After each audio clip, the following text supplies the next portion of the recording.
Specialty Hospital Dwarka. I, Saksham Bakshi, warmly welcome you all to this Media Meet cum press conference to highlight a rare case of high-risk cervical cancer in a partially paralyzed woman with prior history of stroke. Before starting with today's event, I would like to thank all the media persons from Panipat present here to take out time for this event. Now to start with the event, we have with us Dr. Sarita Kumari, Senior Consultant and Unit Head, Gynecological Surgical Oncology, Max Super Specialty Hospital Dwarka, along with the patient Ms. Sunita, who underwent this surgery, along with her relative.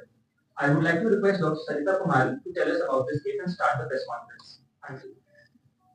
Thank you. Good afternoon. Thank you all for coming here today, for taking time out of your busy schedule and be here with us. Sunita ji का case इसलिए बहुत ज्यादा जरूरी है क्योंकि उसके पीछे काफी सारे कारण हैं। हमारे कंट्री में एक साल में 14 लाख कैंसर के केसेस होते हैं, उसमें से 53% कैंसर्स विमेन में होते हैं। अगर आप डेटा देखेंगे तो लास्ट ईयर का, अब जो विमेन में होने वाले कैंसर्स हैं उनमें बहुत सारी प्रॉब्लम्स होती हैं। ऐसा नहीं है कि हमारे कंट्री में ट्रीटमेंट फैसिलिटीज नहीं है, डायग्नोसिस की सुविधाएं नहीं है, बट जो अवेयरनेस है ना वो इतना कम है कि फीमेल्स आगे ही नहीं आते। अगर हम अपने ही घर में देखें तो we remember our mothers going to hospital only at the time of delivery. Okay, beyond that they never go to hospital. आजकल काफी चीजें चेंज हुई हैं, लोग जनरल हेल्थ चेकअप्स कराते हैं, बट स्टिल अगर हम सेकेंड टीयर सिटीज में चले जाएं तो वहां पे अवेयरनेस बहुत कम है। तो फीमेल के जो कैंसर्स होते हैं एक तो बहुत कॉमन है, 8 में से 1 विमेन को ब्रेस्ट कैंसर होता है। Every 8 minutes, 1 woman dies of cervical cancer in our country.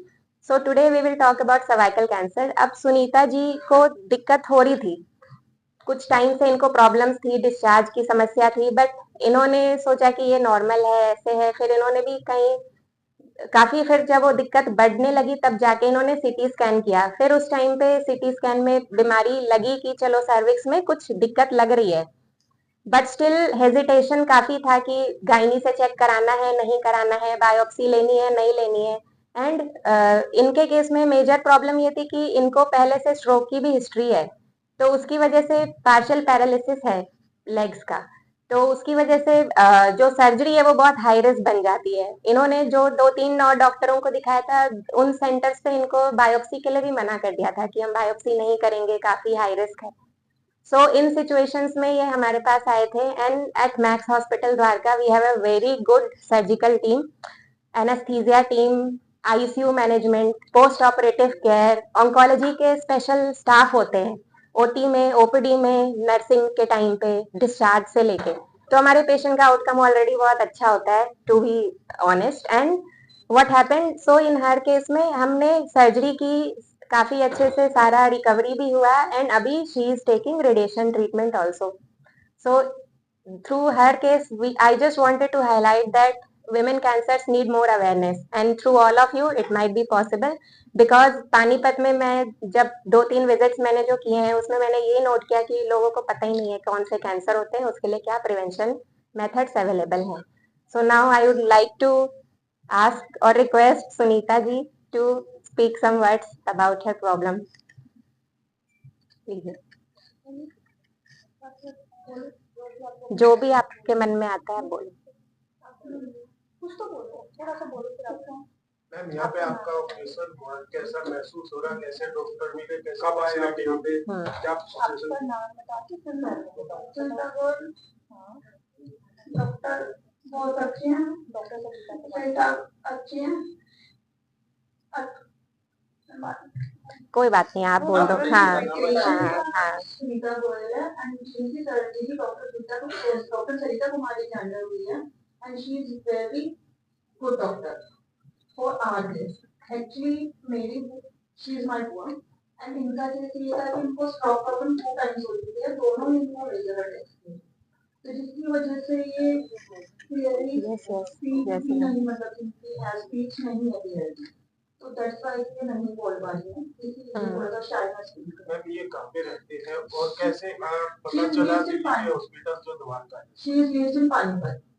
तो लगभग कब आपके पास मैंने चेक कराया पहले मैक्स में आने से पहले राजीव गांधी में भी करवाया और एमरेक्स में भी चेक कराया।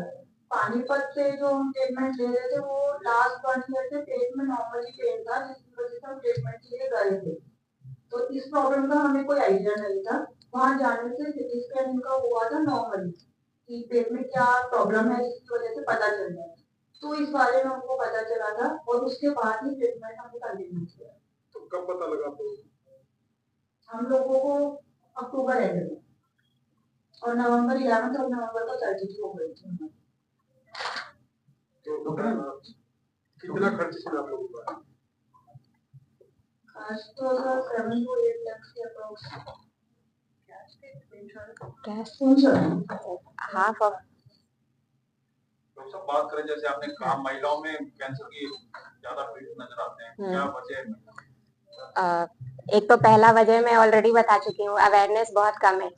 Cervical cancer completely preventable cancer है, मतलब जिस कैंसर को हम पहले से ही प्रिवेंट कर सकते हैं। वैक्सीन है, स्क्रीनिंग होती है, पैप स्मीयर टेस्ट होता है, एचपीवी टेस्ट होता है, बट हमारे कंट्री में बस 2% women अपना स्क्रीनिंग कराते हैं, पैप स्मीयर कराते हैं। इस हॉल में जितने women हैं उनमें से भी शायद हार्डली किसी ने कराया होगा, तो ये हर जगह की समस्या है।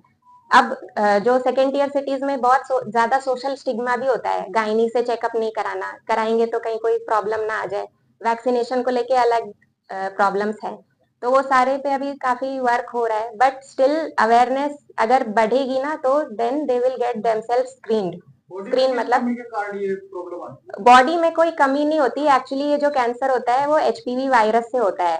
यह वायरस एक सेक्सुअली ट्रांसमिटेड वायरस है जो 80% विमेन एंड 80% ऑफ मेन दोनों में ही इन्फेक्ट होते हैं। मेन में हेड एंड नेक के कैंसर्स होते हैं, प्राइवेट पार्ट्स के कैंसर होते हैं, एंड विमेन में सर्वाइकल कैंसर होता है। रोबोटिक की बात की जाए, नॉर्मल सर्जरी और रोबोटिक सर्जरी में क्या कुछ डिफरेंस है और क्या कुछ पड़ते हैं इसमें? क्या डिफरेंस है? रोबोटिक सर्जरी का सबसे बेस्ट एडवांटेज जो होता है ना वो पेशेंट को होता है।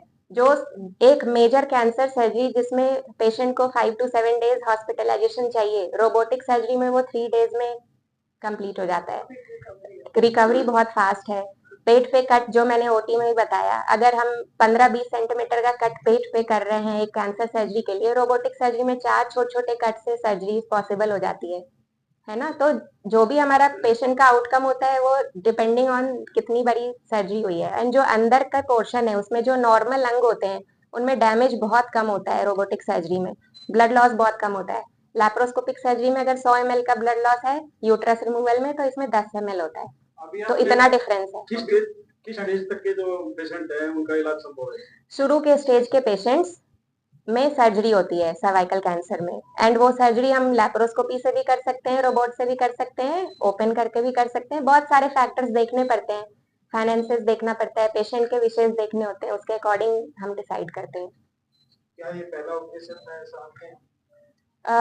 इतने कॉम्प्लिकेटेड पेशेंट में ये पहला ऑपरेशन था, बट मैं गायनी कैंसर सर्जन हूँ, तो विमेन के जो कैंसर्स हैं, यूट्रस का cancer, cervix cancer, ovary cancer, private parts का कैंसर, वो हम routinely we are operating every month. We are operating around 30 to 35 cases of women cancers. Okay, but इनके केस में it was very complicated and इनको भी काफी time लगा। आपने जैसे सुना 6 महीने से इनको टाइम लगा ये डिसाइड करने में कि हाँ मुझे ये प्रॉब्लम है एंड उसका ट्रीटमेंट होना चाहिए। ऑपरेशन में कितना टाइम लगता है? कितनी सर्जरी, किस तरह की सर्जरी? रोबोट से हम कैंसर्स की बात करें तो हम यूट्रस का कैंसर तो कम्प्लीटली रोबोट से ही उसके सर्जरी होने चाहिए, है ना। उसमें अगर आजकल के जमाने में अगर हम पेट कट करके ऑपरेशन कर रहे हैं तो हम बहुत पीछे हैं, 50 साल पीछे हैं, है ना। एंड बाकी ओवरी के कैंसर्स में जो शुरू के स्टेजेस होते हैं उनमें हम रोबोट से कर सकते हैं। इवन आजकल ब्रेस्ट कैंसर के लिए भी रोबोट्स आ गए। पिताजी क्या और विशेष देने जा रहे हो हॉस्पिटल के माध्यम से? हॉस्पिटल की कह रही हूँ, ये हॉस्पिटल हमारा 1.5 साल से अभी फंक्शनिंग है। हम 300 बेड के अस्पताल है और हमारे पास सर्जन जैसे डॉक्टर सरिता, काफी सारे अच्छे सर्जन हैं। हम चाहते हैं कि एनसीआर में हम बहुत अच्छा ट्रीटमेंट फैसिलिटी पेशेंट्स को दें। तो मैक्स द्वारका अगर आप पूछोगे दूसरे हॉस्पिटल से कैसे अलग है, आई थिंक मैं 4-5 चीजें बताना चाहूंगी। एक तो ये हॉस्पिटल की डिजाइन जो है, अगर आप लोग इनका राउंड लोगे, इसमें बहुत ही वेल डिजाइन हॉस्पिटल है, पेशेंट सेंट्रिक है, चारों तरफ सनलाइट है, तो एक पेशेंट के लिए भी वो बहुत पॉजिटिविटी का सोर्स है।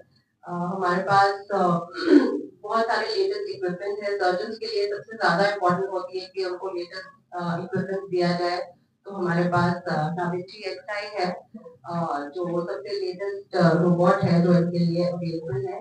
पेशेंट केयर के लिए हम चाहते हैं कि हमारे पेशेंट सबसे अच्छा ट्रीटमेंट लेके इस अस्पताल से जाए, तो आप लोगों के लिए अब जो ये नया रास्ता हुआ है UER2 हाईवे जो बना है, उससे ये अस्पताल बहुत पास है, बहुत एक्सेसिबल है। पहले दिल्ली बहुत दूर होता था, बट द्वारका के हॉस्पिटल लुधियाना से बहुत वेल कनेक्टेड हो गए हैं, तो कोई भी इमरजेंसी के लिए आप अस्पताल पेशेंट्स को ले आ सकते हो। और एज मैम कह रही थी, हमारा ये बहुत इम्पोर्टेंट इनिशिएटिव है कि हम आपके यहाँ आके बहुत सारे प्रिवेंशन के बारे में चीजें बताएं पेशेंट्स को। सबसे ज्यादा जो होती है पेशेंट को डायबिटीज, शुगर, बीपी के इतनी सारी इश्यूज है, बट हमारे इंडिया में पेशेंट दवाई नहीं लेना चाहते, चेकअप नहीं कराना चाहते। सबसे पहला है कि हमें कुछ नहीं है।